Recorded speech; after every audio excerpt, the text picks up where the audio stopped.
শুভেচ্ছা সবাইকে। এই ভিডিওটিও নিশ্চয় ফোনে কিংবা পিসিতে দেখছেন।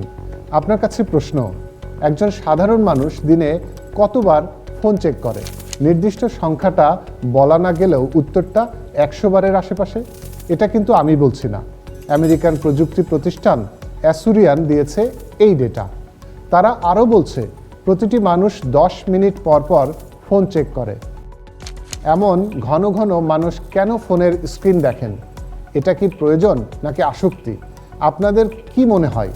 এসব প্রশ্নের উত্তরই জানব।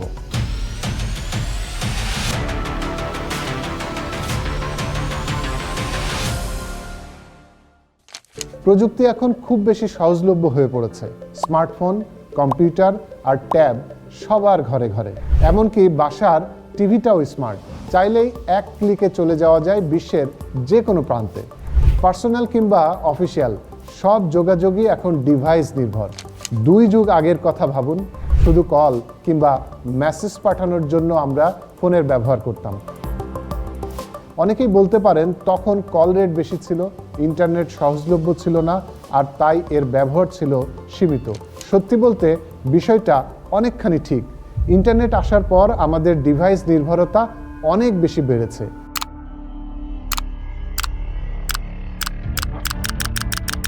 2021 সালে পিউ রিসার্চের এক গবেষণায় দেখা গেছে আমেরিকায় 69% প্রাপ্তবয়স্ক মানুষ ফেসবুক, ইনস্টাগ্রাম এবং টুইটার ব্যবহার করেন।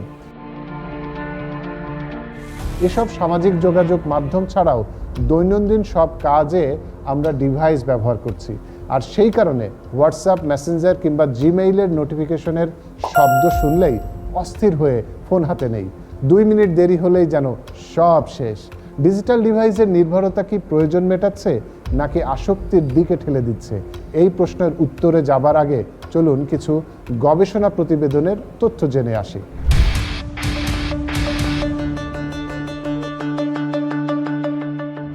মার্কিন গবেষণা প্রতিষ্ঠান টেকজুরির গবেষণায় দেখা গেছে স্মার্টফোন ব্যবহারকারীদের প্রায় 59% ঘুমোতে যাওয়ার 5 মিনিটের মধ্যে এবং ঘুম থেকে ওঠার 30 মিনিটের মধ্যে সোশ্যাল মিডিয়া চেক করে। আপনি বলতে পারেন সোশ্যাল মিডিয়াতে তো যোগাযোগ হচ্ছে, পরিবারের সদস্যরা বা বন্ধুরা কোথায় কি করছে তা দেখছি, জানতে পারছি, কমেন্ট করছি। কিন্তু একটু অন্যভাবে ভাবলে দেখবেন ডিভাইস নির্ভর যোগাযোগে বেশি মনোযোগ দিতে গিয়ে আপনি সবচেয়ে কাছের মানুষগুলোর খোঁজ খবর নিতে ভুলে যাচ্ছেন। বাসায় ঢুকে ফোন নিয়ে ব্যস্ত হয়ে পড়ছেন, নিজের বাবা মা, স্ত্রী, সন্তানকে সময় দিচ্ছেন না। সোশ্যাল মিডিয়ায় সময় কাটাতে গিয়ে সামনের মানুষটার সঙ্গে কথা বলতে ভুলে যাওয়ার ফলে বাড়ছে অভিমান, ভুল বোঝাবুঝি। এ তো গেল সম্পর্ক টিকিয়ে রাখার কথা। ডিভাইসের কারণে আমরা দিনে দিনে অলস হয়ে পড়ছি। হাঁটা দূরত্বে বাজার হলেও নিত্য প্রয়োজনীয় জিনিসের জন্য ঢু মারছি অনলাইন শপে। এতে শরীরের ফ্যাট জমে ডায়াবেটিস আর স্থূলতার ঝুঁকি বাড়াচ্ছে। ডিভাইস নির্ভরতা তরুণদের মাঝে হতাশাও বাড়িয়ে দিচ্ছে। জামা পেডিয়াট্রিক্সের জরিপে দেখা গেছে তরুণরা যত বেশি সোশ্যাল মিডিয়া ব্যবহার করছে তাদের মধ্যে বিষণ্ণতা তত বাড়ছে। কারণ সোশ্যাল নেটওয়ার্কিং এর সাইটগুলোতে অন্যদের পোস্ট করা ছবি বা ভিডিও দেখে অনেকে তাদের সঙ্গে নিজেদের তুলনা করে বসে। এক্ষেত্রে হতাশা আর অশান্তি বাড়ে, নিজেকে ব্যর্থ মনে হয়। ক্লিনিক্যাল স্লিপ মেডিসিন জার্নালে বলা হয়েছে দীর্ঘক্ষণ ফোন বা পিসির স্ক্রিনে তাকিয়ে থাকলে ঠিকমতো ঘুম হয় না। সেই সাথে মাইগ্রেন, দৃষ্টিশক্তি কমে যাওয়ার মতো জটিলতা তো আছেই।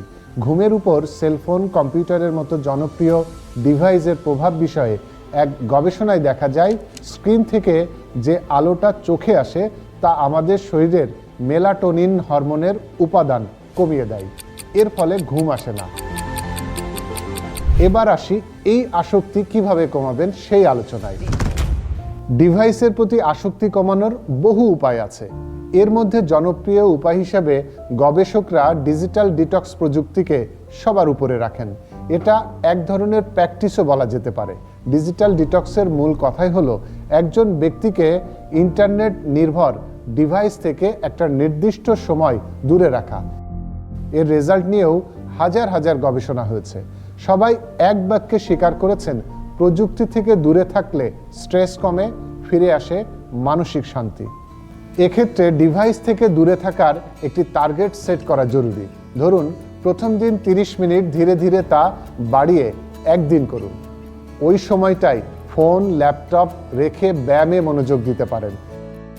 এই পন্থায় না হলে স্ক্রিন টাইম নির্দিষ্ট করুন। কথায় কথায় গুগল চেক করা কমিয়ে আনুন। নির্দিষ্ট একটা সময় সোশ্যাল মিডিয়া ব্যবহার করুন। সেটিংসে গিয়ে জরুরি ছাড়া অপ্রয়োজনীয় নোটিফিকেশন অফ রাখুন। অবশ্য বেশিরভাগ জরুরি বিষয়গুলো আসলে নিজেদেরই তৈরি।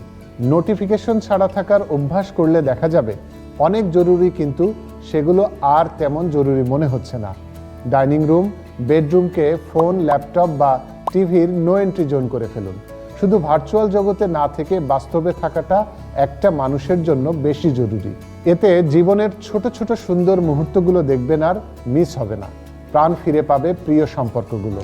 আপনি ভালো থাকবেন, সাথে ভালো থাকবে আপনার পাশের মানুষটিও। চলুন না চেষ্টা করে দেখি। আজ এ পর্যন্তই। সবাই ভালো থাকুন, সুস্থ থাকুন।